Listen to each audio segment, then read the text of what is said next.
furious Prince Harry snubbed dinner with King Charles III and his brother the Prince of Wales at Balmoral after a row with his father when the new monarch banned Meghan Markle from joining the grieving royal family on the day the Queen died, sources have claimed.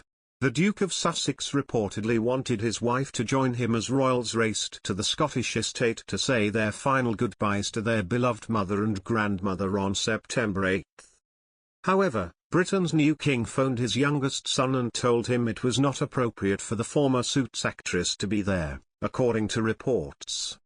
It is claimed that in the ensuing row, during which Harry fought to persuade his father to allow Meghan to come with him, he missed a flight carrying William and their uncles Andrew and Edward to Scotland, and with it the chance to bid farewell.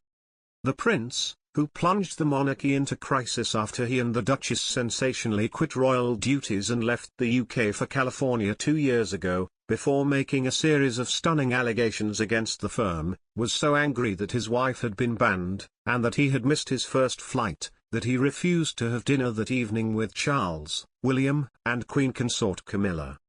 Instead, he ate with the Duke of York and the Earl and Countess of Wessex before leaving early the next morning. The Sun quotes a source as saying, "Harry was so busy trying to get Meghan to Balmoral and rowing with his family that he missed the flight." Charles has an open invitation for Harry to dine with him whenever he is in the country.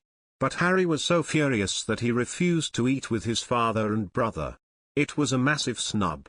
And he got out of Balmoral at the earliest opportunity to catch the first commercial flight back to London.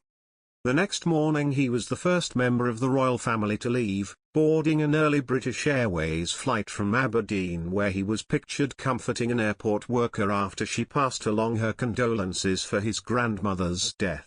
Harry headed back to Meghan at 8:28 a.m., where he was sat alone in the rear of a Range Rover as he was driven out of the royal family's Scottish home, where he had arrived at 7:52 p.m. the night before. He was swept into Aberdeen Airport at 9:20 a.m., led by 5 police outriders, and boarded a flight to London leaving at 10 a.m. Harry wore a black suit and carried a shoulder bag as he walked towards the steps of the plane. An airport worker offered her sympathies as the prince was about to walk up the steps of a British Airways aircraft. The woman, who was dressed in a high-visibility yellow jacket, addressed Prince Harry. The royal smiled and patted her gently in the shoulder before boarding the aircraft for London's Heathrow Airport.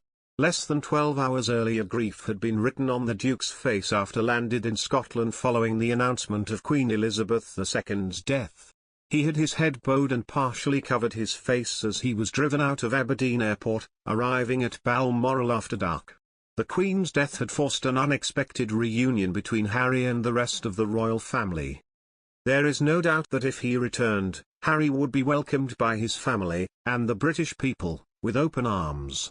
But for Meghan, the game could well and truly be up. Perez Hilton summed up the feeling in Hollywood: "They are not our royals.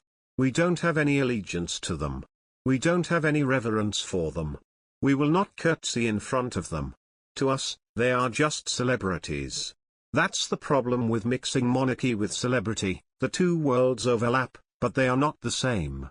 Meghan and Harry claim to have one foot in both. Increasingly, they aren't welcome in either. Increasingly,